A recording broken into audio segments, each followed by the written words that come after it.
I decided to become a teacher. First and foremost, I enjoy working with kids. I love the opportunity to coach them, to guide them, and to see the improvement in skills and their academic behaviors. Secondly, a teacher inspired me. And for me, it was my dad.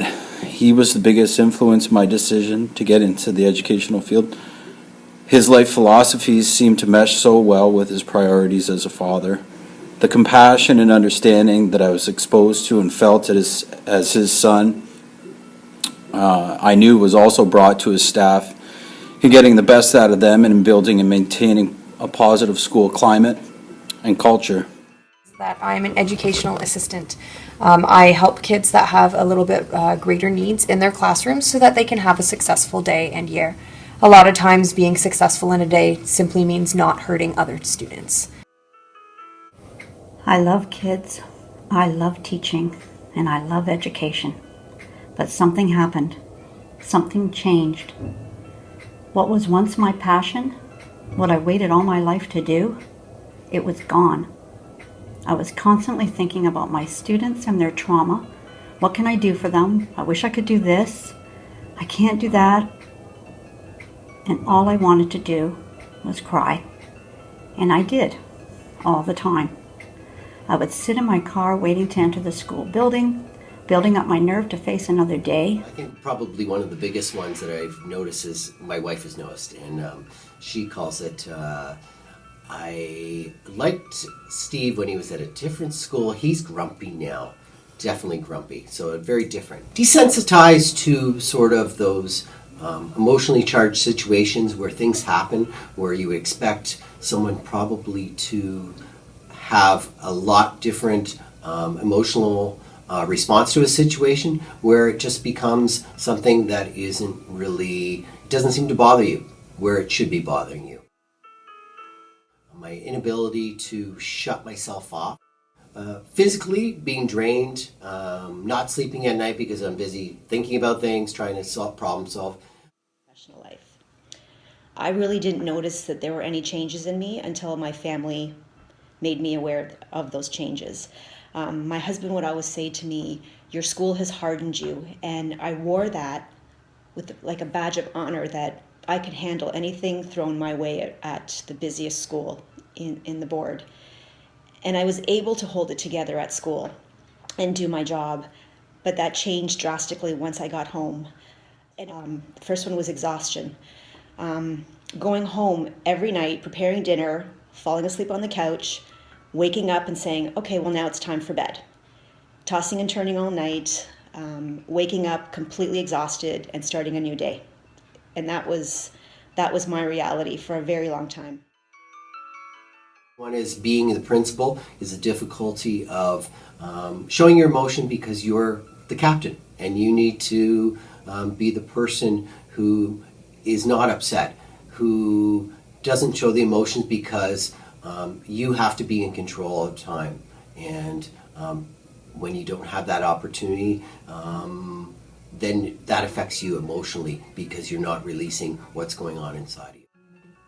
I think probably the biggest effect on my well-being as a leader within school would be how do I support my staff in terms of what needs they have. I can suggest things, I can give ideas, but they have to first start to identify where their needs are to really understand how to start to help themselves. I can, again, support things, but not necessarily change how they feel on the inside. I can only change how I feel on the inside. And it's difficult sometimes because sometimes you feel almost helpless, where you see someone in a situation where they're highly stressed or they're having a really bad day or a bad week or a bad month. And what can I actually do as a leader to help them? And it makes it difficult when you sometimes, and I'll go back. So remaining in that state of awareness in this environment is not easy. It is very difficult because of a lot of the demands in my role and any educator's role as coming from students, from staff, from parents, from administration. And it's difficult to remain in constant, like you're always in constant flux of it, no matter what. It ebbs and flows, if you may, I guess. how did my staff's experience with vicarious trauma and compassionate fatigue, what impact did it have on myself as the leader? I felt guilty all the time. I didn't know where to run first. I didn't know what to do. I did know that we were all experiencing the same symptoms. But also, I knew that we were still accountable to our stakeholders. I knew that we still had to deliver quality programming and instruction and be there for our kids. But how do we do that if we couldn't take care of ourselves? And I couldn't realize how much time I would be spending diffusing explosive situations in the classroom, the halls, and the playground. I really had no idea what the reality was going to be like in a school. I pictured myself teaching fun lessons, developing an eager learning community, with some bad days, of course. But the reality has been much more stressful and emotionally draining, although still very fulfilling. Of symptoms that I was experiencing that indicated vicarious trauma: heavy heart, detachment, disheartened, fatigue. Oh, the fatigue. Anger, guilt, overwhelmed. I wasn't sleeping, and I was isolating myself from others, both at work and at home. It was a heartbreaking reality, and I knew I needed to address it and access ways to positively relieve it. It wasn't a matter of if I was experiencing it or if I would experience it again, but when. And so the need to have positive stress relievers was essential to my well-being and my mental health. Reading through the symptoms of compassion fatigue and vicarious trauma, I felt a huge sense of relief, as there was now some concrete evidence that worked to explain things for me. The perspective it provided also served as a platform to be proactive and move forward. It allowed me to better identify the ways that I was coping with things and work to eliminate or reduce those that were negative and narrow my focus on those that were positive. I look back at the days, months, and years in my teaching career and immediately replayed certain situations in my head and thought to myself, okay, so that night where I stayed up a little bit, or that morning where I was a bit irritated, or the next couple of days where something wasn't just right, was it related to VT or CF? I also started thinking about my coworkers and my peers in the same way. If they kind of exhibited any unusual behaviors, like I said, irritability, or maybe annoyed or angry or upset, whether or not that was related to VT and CF, and it kind of brought things full circle for me.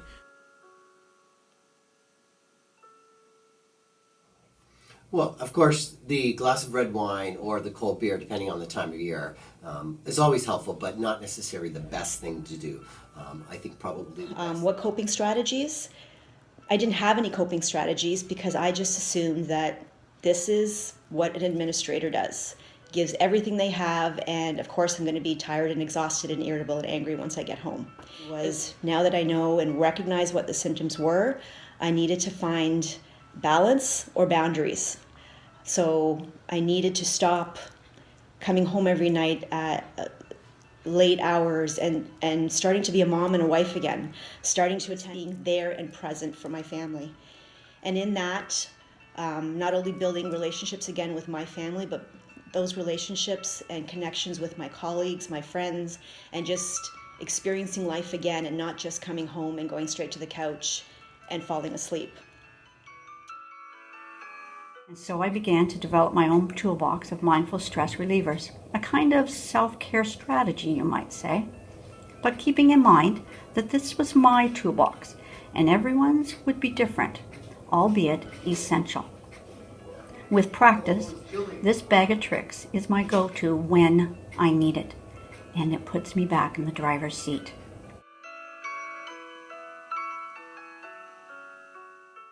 My sister framed it for me very nicely when she said, "Paul, it's just like what they tell you on an airplane.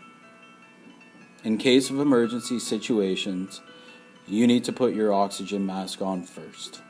That way, you can take care of and keep safe the ones you love afterwards." Trying to let go and saying, I can't necessarily do everything perfect, that I need to sometimes prioritize and say, okay, this is what I can do to get this situation dealt with. Could I have maybe done a better job? Yes, but do I have time? Not necessarily. If I'm feeling frazzled or maxed out at work, maybe I might love to go into the staff room and talk to some of my colleagues, but I'll stay in my room, turn the lights off, and I'll focus on something I need to get done because that gives me peace. Rarely taking work home helped a great deal. I knew I needed to leave it there, and I'm happy to say that on most days that's exactly what I do. When I'm at school, I focus on my intention for the day, which often is to provide a safe environment for my children to learn in. I try to be fully present for them. That's my job, and I'm proud that I can do that for them. I also knew I needed a strong support system. We need each other, and our staff is terrific for that. We know we need each other, but we have to be authentic and give ourselves permission to say no when necessary. At home, connecting with loved ones is essential and beneficial. I find thinking about why I started this profession in the first place helps, and how proud I am of myself for coming into school every day and trying my very best for these students.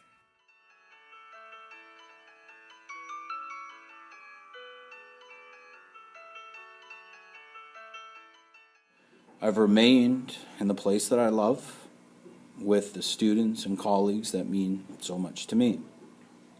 Escapism has never been my go-to coping strategy, especially in this dynamic where so many count on me being here.